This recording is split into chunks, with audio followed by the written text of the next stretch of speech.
The smell of roasted turkey filled Mom's dining room, but the warmth stopped there. I sat at the far end of the table, the spot they always saved for me, closest to the kitchen, farthest from the conversation that mattered. "Daniel, pass the rolls," my brother Marcus said without looking at me. He was holding court at the other end, his wife Jennifer perched beside him like a crown jewel, their matching Rolex watches catching the chandelier light with every gesture. I passed the basket. "Marcus didn't say thank you." "So Marcus was telling us about the Singapore deal," Mom said, beaming at her golden child. $12 million in revenue for his division this quarter alone. 14 actually, Marcus corrected, his voice carrying that practiced modality of false humility. "But who's counting?" Everyone laughed. My sister Rebecca raised her wine glass. To Marcus, the family's real success story. They clinked glasses. Mine sat untouched. "Daniel," Jennifer said, her tone dripping with manufactured sweetness, "are you still at that office job downtown? What was it again? Administrative something?" "I work in corporate operations," I said quietly. Marcus snorted. "Corporate operations. That's a fancy way of saying you answer phones and make copies." "Marcus," Dad said half-heartedly, but he was smiling. "What?" "I'm just saying we can't all be executives. Someone has to do the grunt work." Marcus leaned back, his chair creaking under his designer suit. "How much are they paying you now? 40,000? 45. Something like that," I said. Rebecca jumped in, unable to resist. "I make that in bonuses alone. But Daniel, really there's no shame in it. Administrative work is steady. You'll never get rich, but at least you won't get fired." "Exactly," Mom said, reaching over to pat my hand. "We're proud of you for finding something stable. Not everyone can be a high achiever like Marcus and Rebecca." I took a bite of turkey. Tasted like cardboard. "Remember when Daniel used to talk about running a company?" Marcus said, shaking his head. "God, we were so worried he'd actually try it. Thank goodness he landed that office gig instead." "He would have bankrupted himself in 6 months, Jennifer agreed. "Some people aren't cut out for leadership." My phone buzzed in my pocket. I ignored it. "The thing about real success," Marcus continued, warming to his favorite subject, "is that it requires vision, strategic thinking, the ability to make decisions that affect thousands of people." He pointed his fork at me. "No offense, Daniel, but answering phones doesn't exactly develop those skills." "Marcus closed 3 international deals this year," Dad said proudly. 3. And Rebecca just made junior partner at her firm. "Thank you, Daddy," Rebecca said, preening. My phone buzzed again. Then again. "You gonna get that?" Marcus asked, annoyed. "Or is your boss calling to ask where you filed the expense reports?" More laughter. I pulled out my phone and glanced at the screen. 7 missed calls. 12 text messages. All marked urgent. "Sorry," I said, standing. "I need to take this." "See? Can't even enjoy Christmas dinner without work calling," Marcus said to the table. "That's the problem with low-level positions. No boundaries. They own you." I walked into the kitchen, pressing the phone to my ear. "What's happening?" "Mr. Chin, thank God."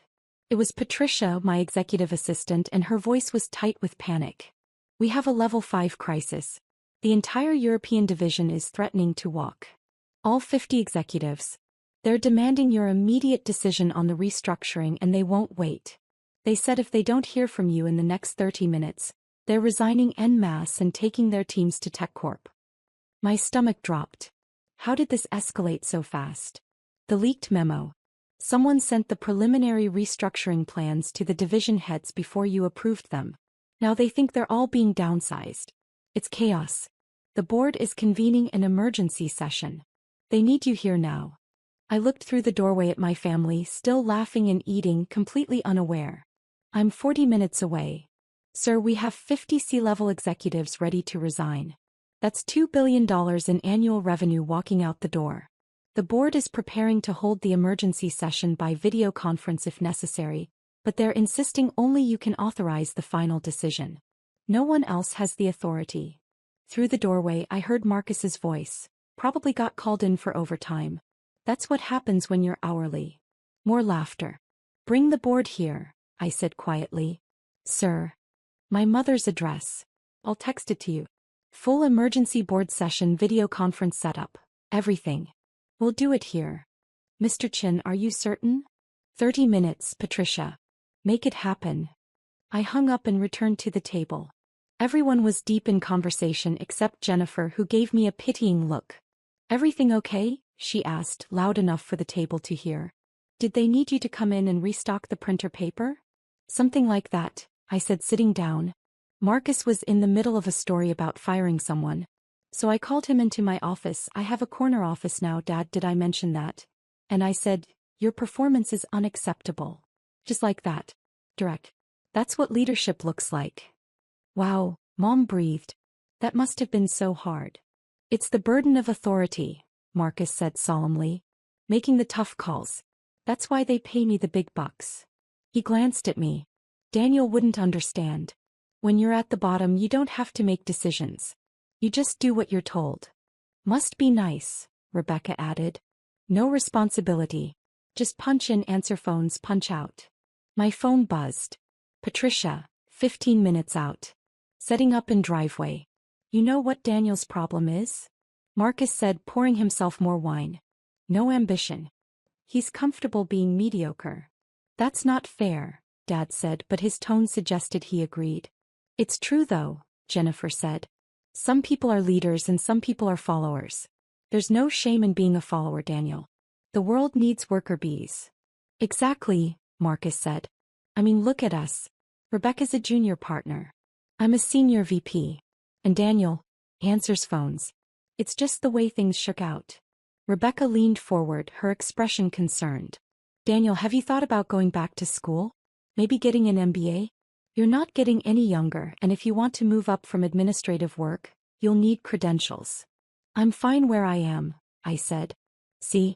No ambition, Marcus said, spreading his hands. He's given up. My phone buzzed again. Patricia, arriving now. I mean, it's embarrassing sometimes, Rebecca said, her voice dropping to a stage whisper. When people ask what my brother does and I have to say he's an office assistant. I usually just say he works in corporate and leave it vague. Smart, Jennifer agreed. No need to advertise it. The doorbell rang. I'll get it, I said, standing. It's probably carolers, Mom said. Give them $20, Daniel. I opened the front door. Patricia stood there in a business suit, carrying 2 laptops and a briefcase. Behind her, James Chin, no relation, from our legal team, was unloading equipment from a black SUV. 3 more SUVs were pulling up. Where do you want us to set up, Mr. Chin? Patricia asked.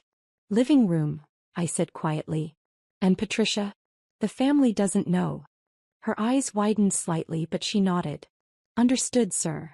I returned to the dining room. Mom, I need to use the living room for a work call. It's urgent. Marcus rolled his eyes. On Christmas? What kind of slave driver operation are you working for? The demanding kind, I said. Well, make it quick, Mom said. We haven't even had dessert yet. I walked into the living room. Patricia and her team were already setting up a massive screen, multiple laptops, and a full conference camera system. The board secretary, Michael, was testing connections. Our chief legal counsel was reviewing documents on his tablet. Status? I asked quietly. We have 48 of 50 executives on standby, Patricia said, her voice low. The 2 holdouts are in transit but will join by phone. The board is connecting now. Mr. Westfield wants to speak with you first. The screen flickered to life. Richard Westfield, chairman of our board of directors, appeared, his face grave. Behind him, I could see other board members taking their seats. Daniel, he said, this is a disaster. If we lose the European division, we're looking at a 40% drop in quarterly revenue. The stockholders will cruciate us. I understand, Richard. Do you have a solution? I'm working on it. Work faster. We have 20 minutes before those executives make their decision final. From the dining room, I heard Marcus's voice. He's probably on a call with his supervisor, getting chewed out for something. Laughter. Patricia handed me a tablet. The revised restructuring plan, sir. Legal reviewed it. If you approve, we can push it to all division heads immediately. I scanned the document. 50 pages of organizational charts, compensation structures, reporting hierarchies. Billions of dollars in operational changes. Thousands of jobs affected. This maintains all current executive positions? I asked. Sir. It redistributes the reporting structure to eliminate redundancies without eliminating headcount. Everyone keeps their role, their salary, and their teams. And the cost savings? We're projecting $800 million annually through operational efficiency rather than layoffs. I looked at the numbers again. It worked.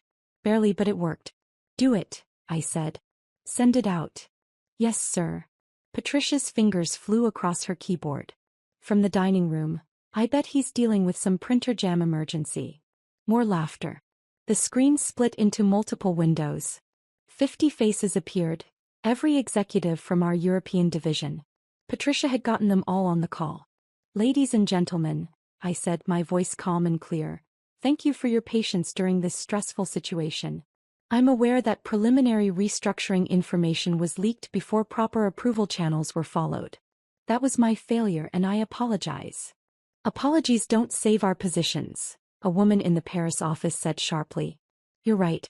Which is why I'm not asking you to accept an apology. I'm asking you to review the final plan which I'm authorizing right now. I nodded to Patricia. She hit send. 50 executives pulled up the document on their screens. I watched their faces as they read. Confusion first. Then surprise. Then relief. This maintains all our positions, the Berlin division head said slowly. And our teams. It does, I confirmed. The original leaked plan was a worst-case scenario we were trying to avoid. This is the actual plan. No layoffs. No demotions. Restructured reporting for efficiency, but everyone keeps their role. The Tokyo executive leaned forward. You're certain this is financially viable? Our CFO reviewed it personally. The savings come from operational efficiency and technology integration, not headcount reduction. When does this take effect? I'm authorizing it now. Effective immediately. I signed the document on screen, my digital signature appearing on the tablet. Patricia countersigned as executive assistant, confirming my authorization. The mood on the screen shifted. 50 tense faces relaxed. Ladies and gentlemen, I said, I built this company on the principle that our people are our greatest asset. I'm not going to destroy that by gutting the teams that make us successful. You have my word. This restructuring protects your positions and your people. Thank you, Mr. Chin, the Paris executive said, and others echoed her. Now, if you'll excuse me, I'm supposed to be enjoying Christmas dinner. Patricia will handle any immediate questions, but I want all of you to take the rest of the week off. Spend time with your families. You've earned it. They disconnected. The screen went dark. Richard Westfield reappeared, alone now. Daniel, that was masterful. Crisis averted. For now, I said. We need to identify who leaked those preliminary plans. Already on it. But right now you just saved the company $2 billion in annual revenue. The board is very pleased. Good. Now if you'll excuse me, Richard, I have turkey getting cold. Enjoy your dinner, Mr. Chin. The screen went dark. I turned to Patricia and her team. Thank you for moving so quickly. Make sure everyone on the European division gets a follow-up email from me personally tomorrow morning, and schedule individual calls with each executive for next week. Yes, sir. And Patricia? Discretion about the location of this meeting. She smiled slightly. What meeting, sir? The records will show you were at the office. Perfect. You can pack up now. They worked quickly, breaking down the equipment and carrying it out. Within 5 minutes, the living room looked untouched. Patricia was the last to leave. Merry Christmas, Mr. Chin, she said at the door. Merry Christmas, Patricia. And thank you. She nodded and left. I returned to the dining room. They were on dessert now, Mom's famous apple pie. That took forever, Marcus said. What was it, some filing emergency? Something like that, I said, sitting down. See, this is what I'm talking about, Marcus said to the table. No boundaries. They call him on Christmas and he jumps. That's what happens when you don't have authority. When you're actually in charge, people wait for you. Must be nice to be important, Rebecca added, cutting her pie. My phone buzzed. I glanced at it. A text from Richard Westfield. Board meeting tomorrow at 8 a.m. We want to discuss your compensation package after tonight's performance. Time to talk about that raise. I put my phone away. You know what I don't get, Jennifer said, is why you never tried for something better, Daniel. Did you just not have the drive? Or were you scared of failing? Jennifer, Dad said, but again his tone was gentle, not reproachful. I'm just curious, Jennifer continued, because it seems like you just settled. Like you decided early on that you weren't going to achieve anything, so why try? Some people peak in high school, Marcus said, shrugging. Daniel was never going to be a leader. We all knew it. Mom patted my hand again. There's nothing wrong with being ordinary, sweetie. Not everyone can be special. The doorbell rang again. Tao what? Marcus said, annoyed. I didn't move. I already knew who it was. Dad got up and opened the door. I heard his confused voice. Can I help you? Good evening, sir. I'm Michael Richardson, Board Secretary for TechVantage Global. I'm here to see Mr. Daniel Chen. Marcus's fork stopped halfway to his mouth. Michael entered the dining room carrying a leather folder. He was 70 years old, silver-haired, and had been with the company for 30 years. He wore a three-piece suit and had the bearing of someone who'd spent decades in boardrooms. Mr. Chen, he said, nodding to me. I apologize for the interruption, but the board wanted me to deliver these documents personally. He opened the folder. The emergency session minutes from tonight's meeting, requiring your signature as Chief Executive Officer. Also, the board's formal commendation for your handling of the crisis, and the revised compensation package they'd like you to review. The room went silent. Marcus's face had gone white. Chief Executive Officer? Michael glanced at him, then back to me. Yes. Mr. Chen has been CEO of TechVantage Global for 3 years now. I thought the family knew. They didn't, I said quietly. Michael's expression didn't change, but I saw understanding flicker in his eyes. I see. Well, regardless, these require your immediate signature, sir. The board is finalizing the crisis response, and they need your authorization to move forward with the communications plan. He laid the documents on the table. Right on top of Mom's good tablecloth next to the pie plates. I scanned them quickly. Standard board minutes, commendation letter, compensation package showing my current salary, $4.2 million annually plus stock options and bonuses. I signed each one. Thank you, Mr. Chen, Michael said, gathering the documents. The board asked me to express their gratitude for your leadership tonight. Saving the European division was extraordinary work. Just doing my job, Michael. Sir. Enjoy your evening. He nodded to the table. Merry Christmas, everyone. He left. No one moved. No one spoke. Marcus's mouth was opening and closing like a fish. Rebecca finally said, her voice strangled. You're a CEO? TechVantage Global, Jennifer whispered, pulling out her phone. Her fingers trembled as she typed. That's the company that just acquired Hex Corp. The $15 billion deal. It was all over the news. That was us, I confirmed. You run Marcus's voice cracked, a multi-billion-dollar company? $23 billion in annual revenue, actually. This year's projections are looking strong. Mom's face had gone pale. But you said you worked in corporate operations.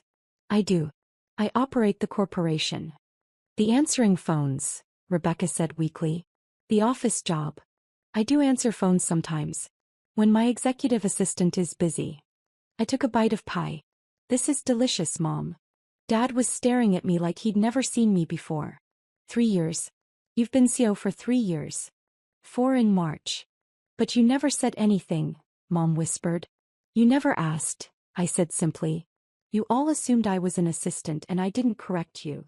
Marcus's face had gone from white to red. You let us think we've been mocking me? Yes. Oh my God, Jennifer breathed, still staring at her phone. You're on the Forbes list. 50 under 50, tech leaders reshaping the industry. Your photo is right here. She turned the phone around. There I was in a sharp suit standing in front of our headquarters building.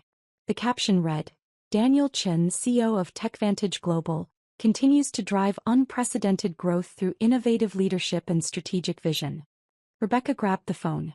This article says you turned down a buyout offer of $35 billion last year because you thought the company was worth more. It was, I said. We're currently valued at $42 billion. The Singapore deal, Marcus said hoarsely. The one I was bragging about. $12 million. 14, I corrected gently. I remember. I closed 14 million. You turned down 35 billion. Different scales, I said. But congratulations on your deal. 14 million is nothing to dismiss. The word dismiss hung in the air. Daniel, Dad said slowly, why didn't you tell us? Would it have mattered? I asked. Would you have treated me differently if you knew? Silence. That's what I thought, I said. You all assumed I was a failure because I didn't brag about my job. Because I showed up to family dinners in normal clothes and drove a regular car and didn't wave my success in your faces like a flag. We didn't assume you were a failure, Mom started. You called me ordinary. You said I wasn't special. You told me I'd peaked in high school and that I wasn't cut out for leadership. I kept my voice calm. Those were your words, Marcus. Tonight. At this table. Marcus couldn't meet my eyes. The truth is, I continued, I built TechVantage from the ground up. I took it public 5 years ago. I've overseen its growth from 50 employees to over 12,000. I've closed deals on 4 continents. Tonight I saved $2 billion in annual revenue by making a single decision. I paused. And I came here for Christmas dinner because you're my family and I hoped maybe just once, you'd care about me as a person rather than as a status symbol. We do care, Rebecca said weakly. Do you? Or do you care now that you know I'm successful? I stood up. Thank you for dinner, Mom. The turkey was perfect. Daniel, wait, Dad said standing. I have a board meeting tomorrow morning at 8. I should get some rest. Please, Mom said, tears in her eyes. We didn't know. That's the point, Mom. You didn't know and you didn't care to find out. You just assumed the worst and treated me accordingly. I walked toward the door. Behind me I heard Rebecca crying. Marcus was silent. Daniel, Mom called after me. When can we see you again? I turned back. They were all standing now, looking at me with expressions I'd never seen before. Respect, fear, regret. I don't know, I said honestly. I need to think about whether this is the kind of relationship I want to keep having. But we're family, Dad said. Family supports each other. Family doesn't mock each other for sport. I opened the door. When you figure out the difference, let me know. I walked out into the cold December air. My car, a modest Honda because I'd never seen the point in flashy vehicles, was parked behind 3 luxury SUVs. Patricia had left my briefcase on the hood with a note, just in case you need it for tomorrow's meeting. I smiled, got in my car and drove away. My phone rang as I pulled onto the highway. Marcus. I let it go to voicemail. Then Rebecca called. Then Mom. Then Dad. I silenced my phone and drove home to my apartment, a penthouse downtown that I'd bought under an LLC so the family wouldn't find out, and poured myself a glass of whiskey. My phone lit up with a text from Richard Westfield.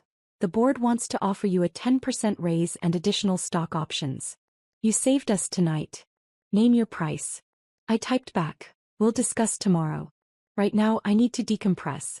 Understood. But Daniel, whatever you decide, you earned it. Merry Christmas. Merry Christmas, Richard. I stood at my window looking out over the city.